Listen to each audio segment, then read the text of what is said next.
got the orders that we were moving out. And we waited till night. And this was always, to me, was one of the funniest things. That, come on. But we waited till just as it was getting dark before we left the compound. And we're saddled up, you get all your gear on, and I mean, you've got this flak jacket on, you got 500 rounds of personal ammunition, you got 200 rounds of machine gun ammunition, you may have mortar rounds with you or rocket rounds with you, you have your food, your water, sometimes up to 8 canteens of water, because water's gold, man, you gotta have water. And so, just as it got dark, the word came, move out. And now everybody gets up and they start walking out. And you can hear all of the stuff clanking against you and as you're walking out. And I said, they're sitting out there going, here they come. They're moving right now. Here they come. You know, we weren't sneaking up on anybody, man. This brother who was recon, his name is David, he said, we didn't like operating with you grunts, man, because recon moved quick and fast and, you know, with not a lot of noise. You know, he said, we didn't like working with you guys, man, because you guys made too much noise. I know, I realize that, you know. So we went out, we made it all the way down to the highway. We got on the highway and we moved out all night long. And then the next morning when we were coming through, we had tanks and Ontos and APCs with us, and they were just like a big box with tracks on it. Had a 50 caliber on it and a 60, you know. But the armament on them was like paper thin, and if you happen to be in one of those APCs and they opened up on you, you're like a sardine. It was like being in a sardine can. The first time I operated with tanks, and I got up on this tank, and we're rolling over the jungle, and I'm thinking to myself, man, this is cool. And I said, man, this is the way to travel. And this one partner said, it ain't so cool. He said, you know what we call these? And I said, no, what's that? He said, rocket magnets. He said, man, they're always trying to knock these out. He said, so we try to stay away from them if you can, you know. And okay, brother, got that. Well, just before we got down to the river, all of a sudden, the jungle closed in from both sides, where we had security on this side. We had rear security, that means groups of people walking on both sides and making sure they didn't sneak up on us too close. Well, all of a sudden, it narrowed down, and now everybody came together, and now we're walking down this road, and we walked down into this valley. And I can see the river down below us as we're coming down into this valley.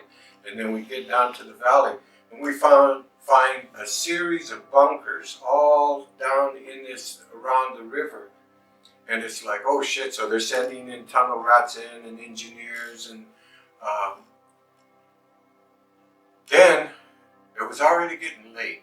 And so we set in with the tanks, my group did, and as security for the tanks.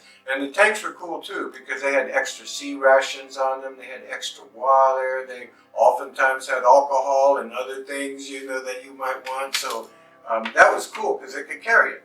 So we hung out with them that night, partied, and they said, hey brothers, you know, you keep them off of us, we'll keep them off of you. Okay, that'll work. Well, that night, we heard all these sounds on the other side of the river, and it sounded like big engines of trucks and tanks and different things moving. You could hear them moving, and you could hear them talking on the other side of the river. And so the word was passed, hey man, they may bring tanks against us tomorrow. And I was thinking to myself,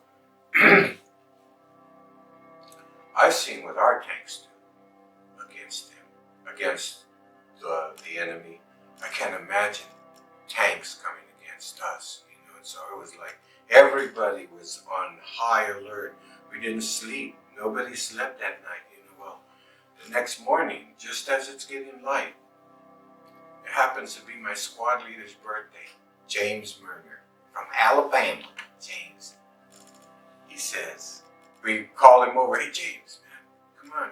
We got a little pound cake out of the sea rations, and we melted some cocoa and put it on top as a chocolate frosting. We put a candle, I don't know, someone had a candle, put it in there, and called James over. We're all sitting around singing happy birthday to him.